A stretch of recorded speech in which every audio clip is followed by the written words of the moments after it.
দুপুরের মেনুতে আমাদের কি কি রান্না হয়েছে সেটাই তোমাদের সাথে শেয়ার করছি। এই দেখো, হয়েছে সাদা ভাত একদম ঝরঝরে, তার সাথে আছে পাতি লেবু।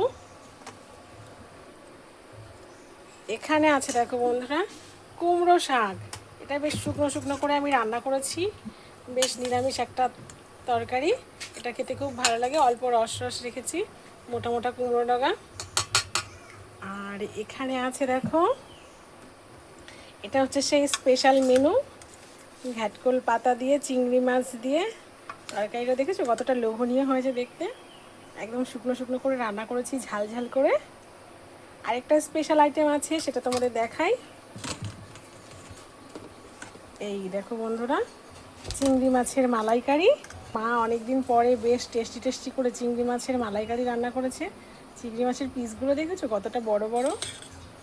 এই দেখো বন্ধুরা, এটা অনেকটা খেতে বেশ লোভনীয় হয়েছে দেখতে, আর খেতে স্বাদও হবে দেখে মনে হচ্ছে। আর আছে এখানে ডাটা দিয়ে পেঁয়াজ দিয়ে মুসুরির পাতলা করে ডাল, মুসুরির ডাল এটা। তো আজকে দুপুরের মেনুগুলো তোমাদের কেমন লাগলো অবশ্যই কমেন্ট করে জানিও।